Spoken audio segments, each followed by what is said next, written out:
It's time for Coffee with Kristin and Tina. Good morning, everyone. Welcome to Coffee with Kristin and Tina. We're your hosts. I'm Tina Prigge of Vagabond Creative Studio. This is Kristin Odell of Grow with KLO. Kristin, good morning, my friend. Good morning. How are How's you it today? going? Yeah, it's a beautiful summer day. I love this. We're both very Japanese cherry blossom inspired today.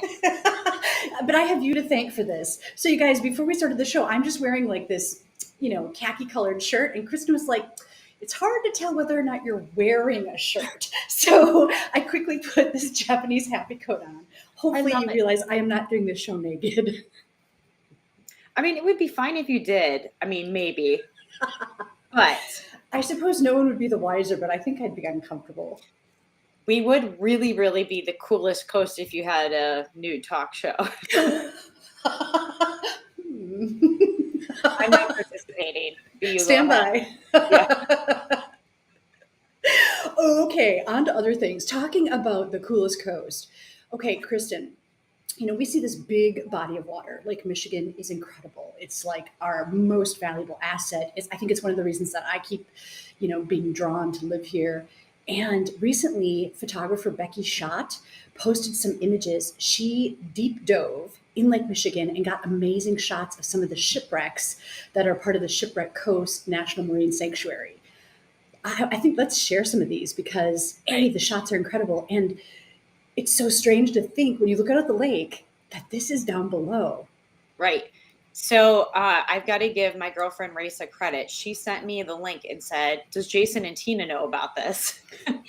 Which I love. Thanks, first Raisa. of all, I know. I love that she is thinking in the mindset of what things can we highlight on the coolest coast. I really appreciate that. I love when people send me things. But second of all, we have incredible marine history.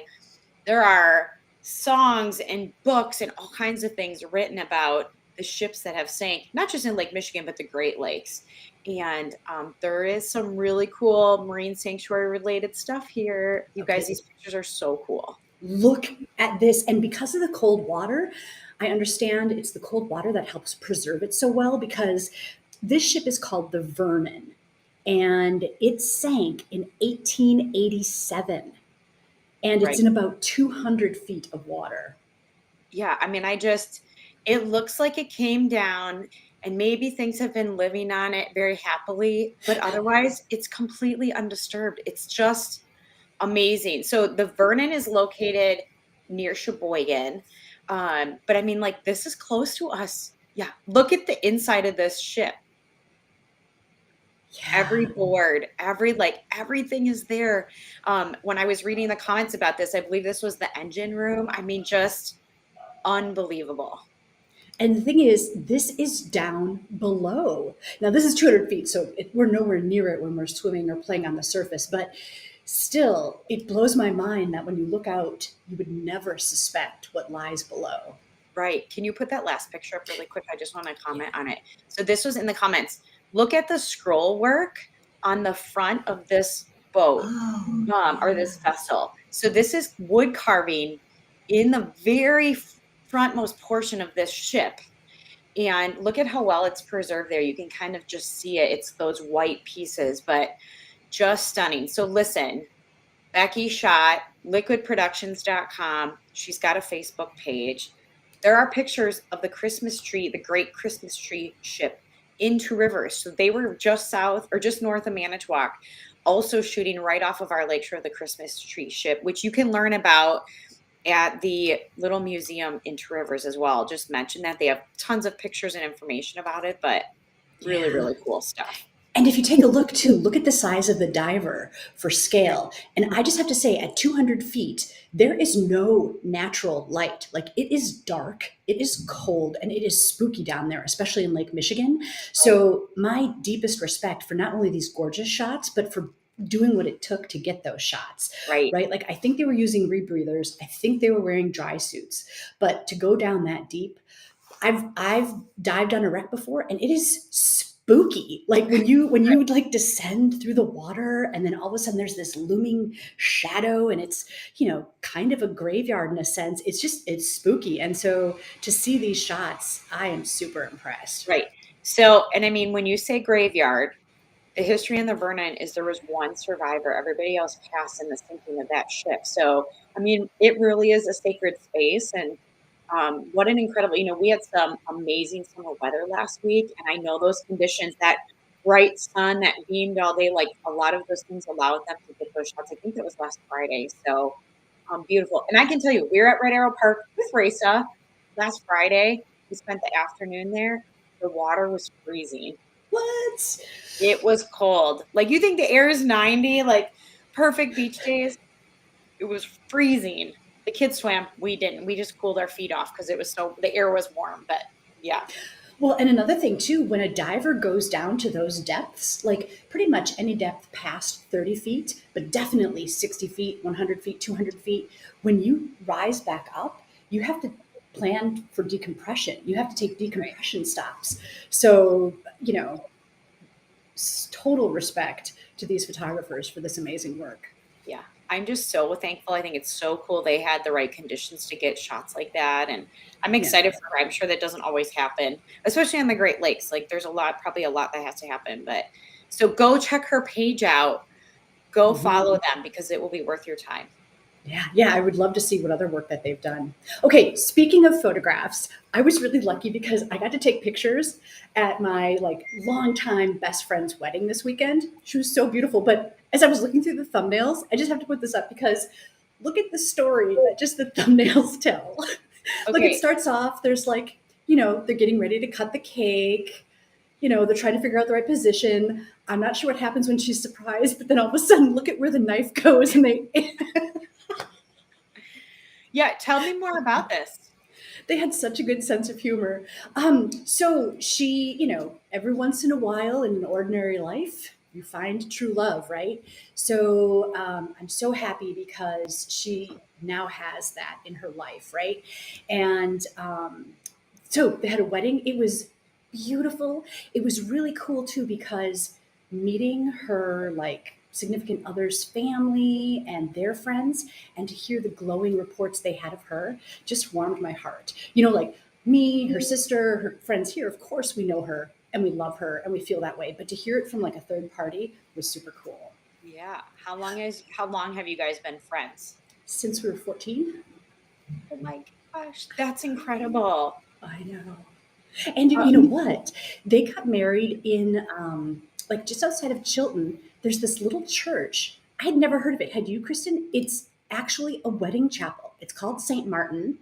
And that little plaque in front literally says wedding chapel with a heart on it.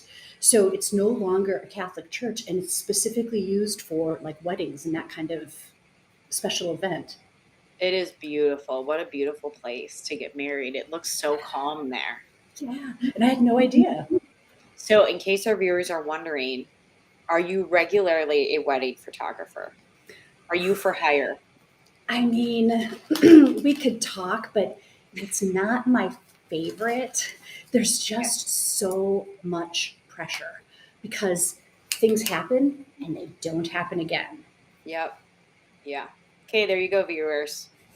So I love it and I don't. So we'll see. For family and friends, you're all in, but Yes. regular for hire is probably not your jam. It's not my jam. Okay, fair enough. I mean, if somebody really wants to talk about it, we can talk about it, but so this man of her, the love of her life that she has now acquired, she's trying to axe him off.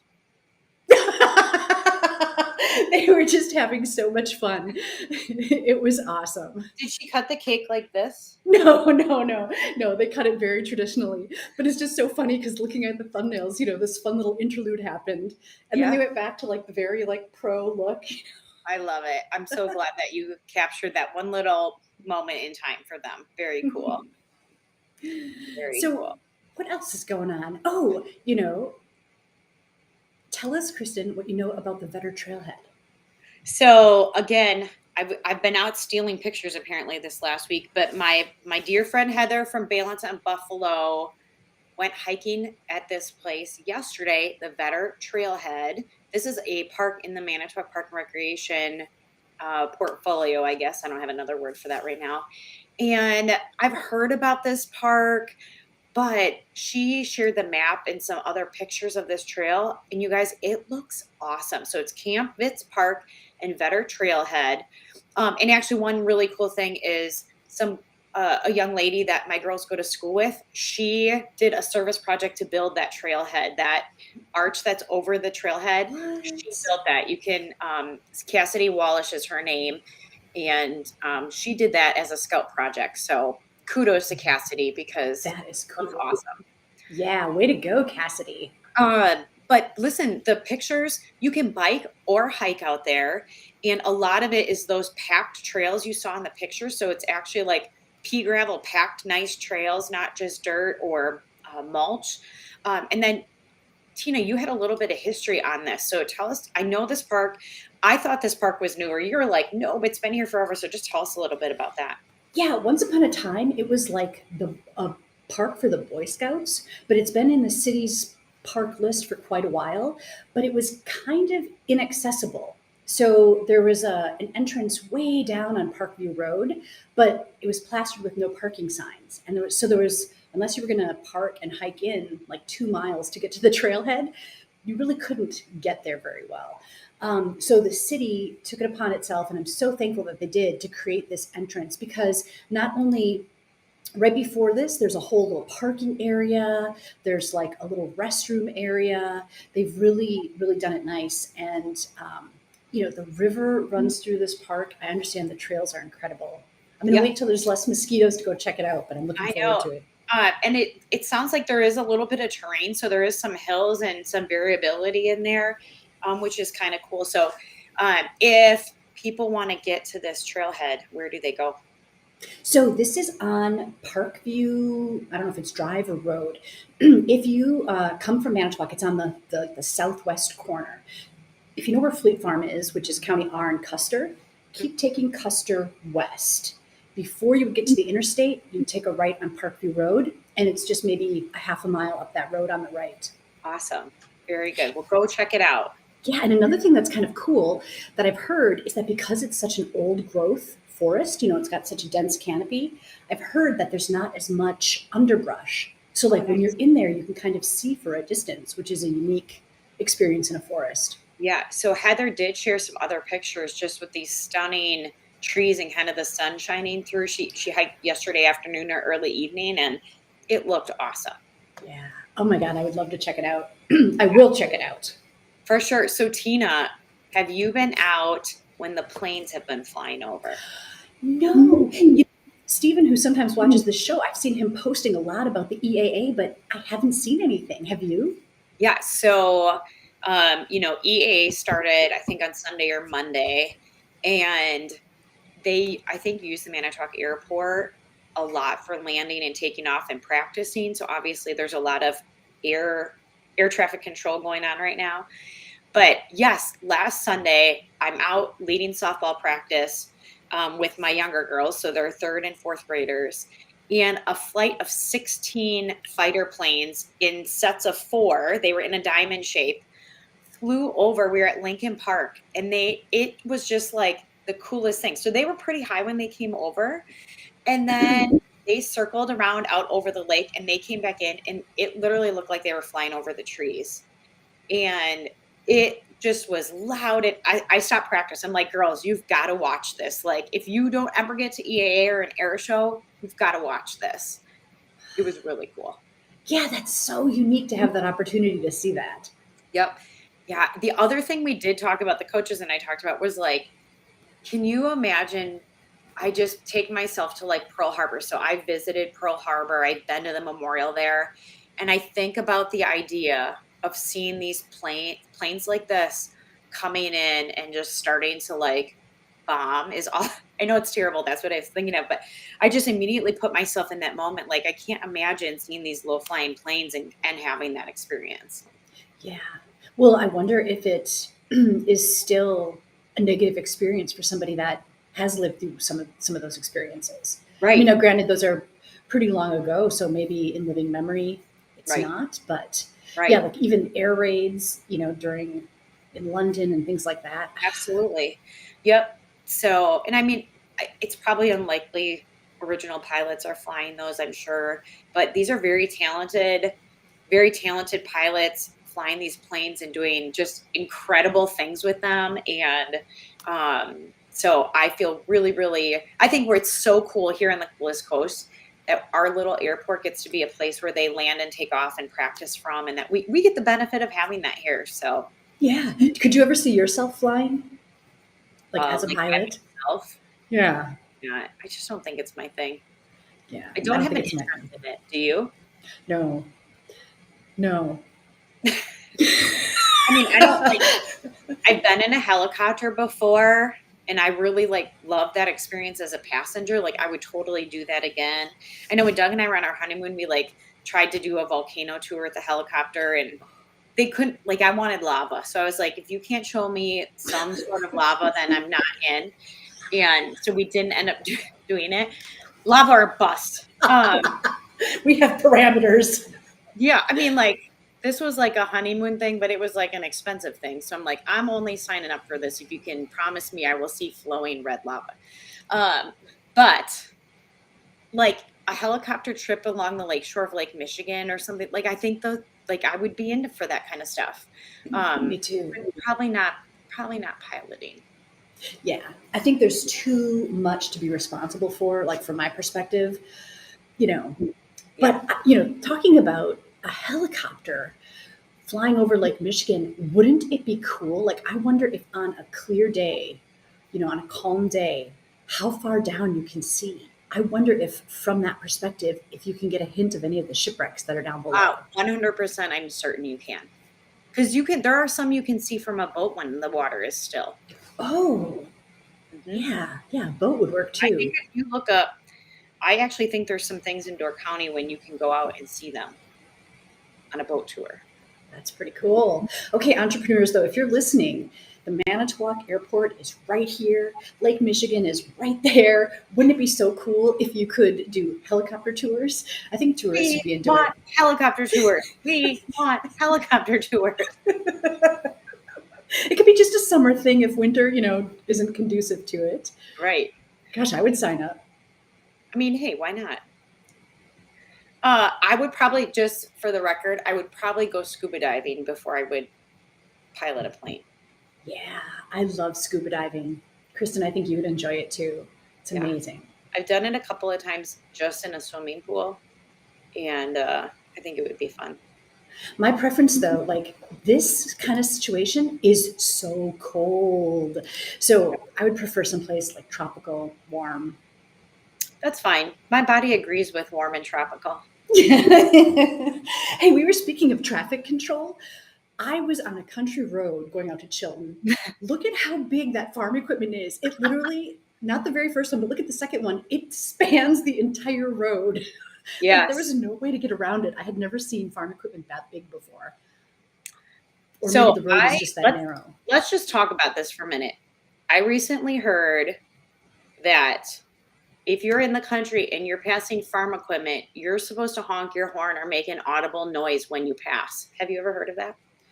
That's what I heard when I grew up, that you're supposed to toot and signal and then come back in. Yeah, I have heard that. I don't know if I've ever noticed anybody doing that, though. Right. Usually it's the rev of my engine that. Well, and this was crazy because not only was I behind this guy, and look there's like no pull off, there's no shoulder to go around, there was no way to get around. Then I got behind this guy and I was like, oh my God. Hey, listen, this is just the sign that you're meant to slow down, take in the country view, and relax. There's nothing you can do about it. You're absolutely right. It was a beautiful summer day. So just, yeah. Some days I'm like, all right, I get it. I'm supposed to just chill out today. Fine. Do you take like, if a rainbow appears on a special day, is that a good sign? So like, this is my friend at her wedding and look there was a rainbow. Oh my gosh. Which I thought was pretty cool. This is like the most stunning shot, Tina. Thank you. Are you proud of this? Oh yeah, I love this shot. Oh my gosh, she looks gorgeous. And her little crown looks like it's glowing. Yeah, she was a gorgeous bride. She's my age. And I said, honey, you don't look your age at all. Right. I do think rainbows are a good sign. I mean, we've talked about rainbows on the show plenty of times, but it can never hurt. Yeah, it's always nice to see them. Right. Okay. What else? What's on the docket for this weekend, Tina? What is on the docket for this weekend? Snowfest already happened. Acoustic Fest already happened. What's coming up? Is there anything this I weekend? believe the championship for the Kenny's tournament is Friday night at Citizens Park. Oh, softball? Mm-hmm. Yep, that's a men's softball tournament. So I believe that's going on. The other exciting thing is my Ohio family is coming up. Doug's entire family is coming up to hang out with us and spend the weekend. So Ohio Odell's takeover Odell's. That's cool. How many people are going to be about? Including Doug and I and the girls, there's 23 of us. We're going to have a blast. That is going to be amazing. Are there lots of little cousins and stuff too? There's 13 grandkids. So it's going to be so much fun. The weather looks really good. I was hoping we'd get a couple more of those super warm days because, sometimes a beach day is hard when like 76 isn't exactly warm enough for beach day here. Right. Um, But the aquatic center will be fun. yes. Aquatic center. We might do mini golf. Definitely have Big Cow on the plans. We've got to take them to the Big Cow. And then really we're just going to spend a ton of time at our house, spending time with them, visiting, making meals together, just making memories. They're going to have so much fun playing. Yeah. Oh, Kristen, that's awesome. Do you guys play a lot of board games and things too? They're not, I mean, sometimes. I think we'll probably be outside. So we have like bases to play, baseball or wiffle ball. We've got cornhole. I have lawn dice where we can play Yahtzee outside or, in the swing set and, just that kind of stuff. So I think the weather looks like high 70s. And as you all know, that is beautiful and extremely comfortable here. So I think it'll just be a gorgeous weekend of being on the patio and outside and enjoying the northern Midwest in the summer. Yeah. Well, and I know that you mentioned that you guys travel to Ohio quite a bit. It's We not do. often that they get to come back, right? I know. I'm so excited. I'm so happy for Doug to have his whole family coming up here. And yeah, it's going to be really fun. It'll be so fun to show them around too, because conceivably since the last time they've been here, there's so much like public art and renovations and like the downtown looks distinctly different. Right. I just was even thinking about like the trees and flower boxes and some of that stuff downtown. I mean, just at this time of year, it's beautiful downtown. So yeah, we're excited to kind of take them through downtown and, if we can sneak in some time at the wharf or along the river, we'll totally do that. But we only have a couple days and we're going to make the most of it. Ah, that's so awesome.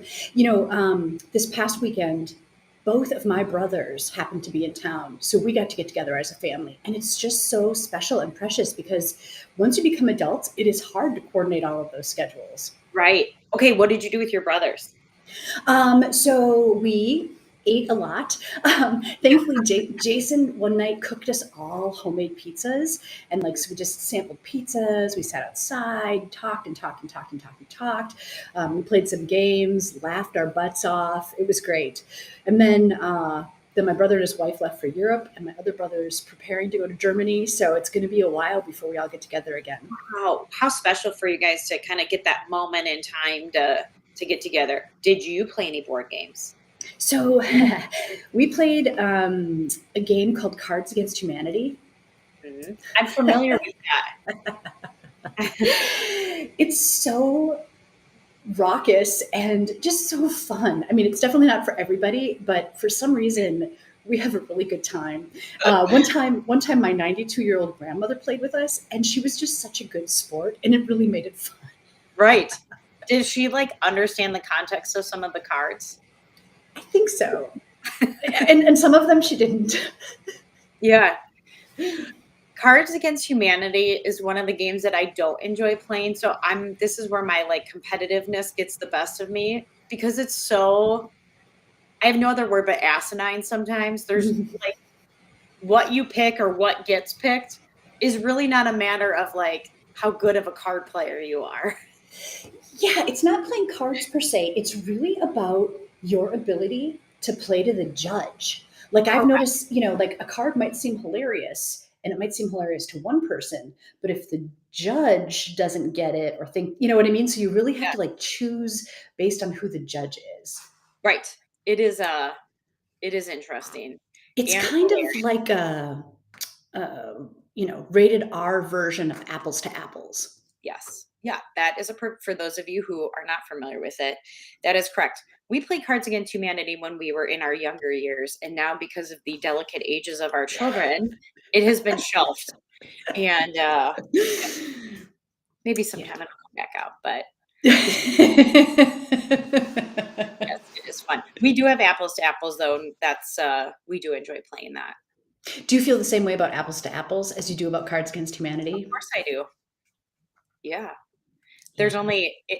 I'm probably a control freak in this way, but there's only so many variables that I can control in those games to win, it's not very strategic or anything like that. Where something like Settlers of Catan, you choose your roads, you choose when to build, you choose what to build, like just a different dynamic. There's different strategy there.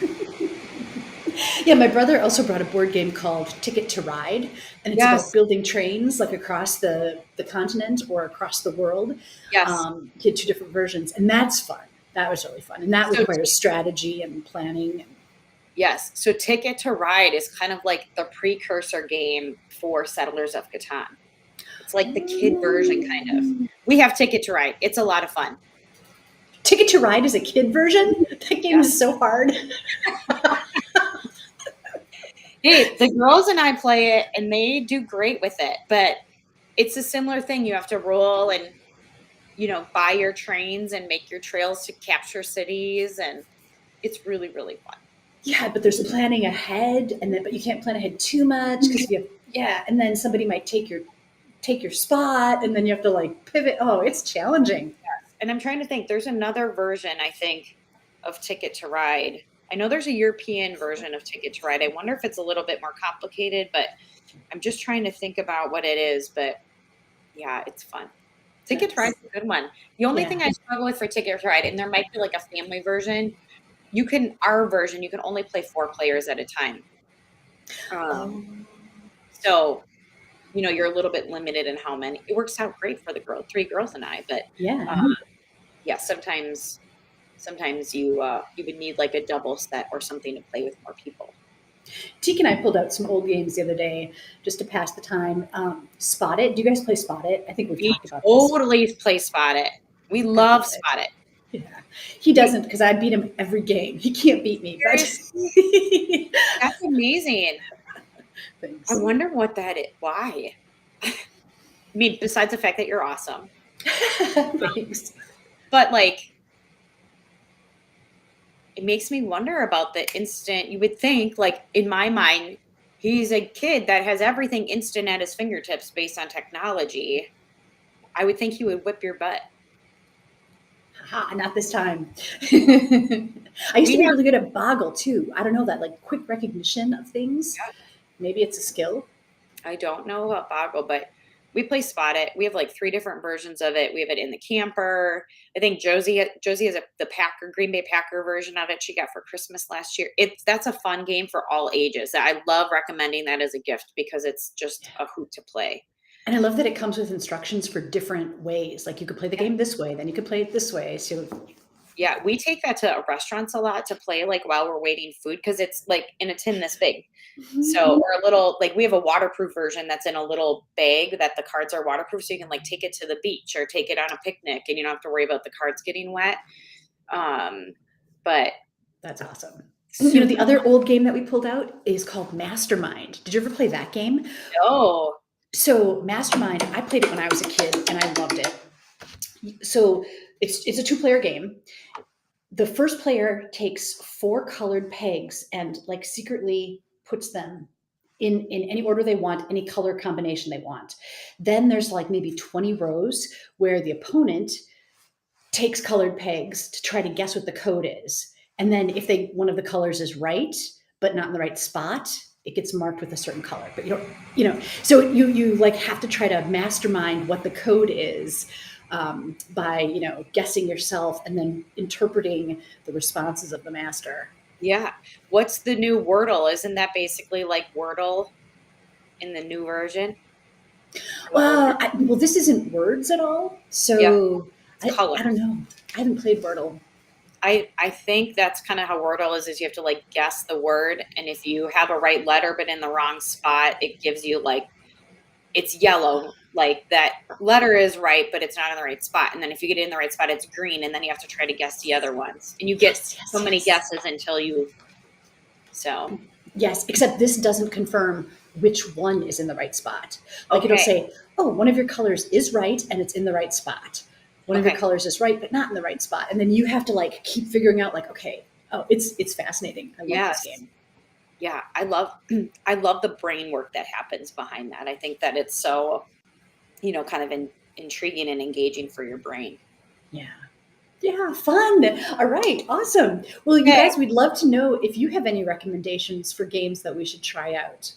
Yeah. And if somebody gets shots of airplanes flying over in the next week, send them to Coolest Coast. We want to see them. I kicked myself for not having my phone ready the other day. So we would love to capture a couple of airplane shots over the Coolest Coast. Yeah, if you ever have anything that you think is share worthy, go ahead and send it. As long as we have it in advance of the show, then we can load it up and we can put it on screen and we can talk about it. It'd be so fun. For sure. All right. Thanks everybody for watching. We really enjoyed this conversation. We will see you next time on Coffee with Kristin and Tina. Bye, guys. Have a great day. Bye.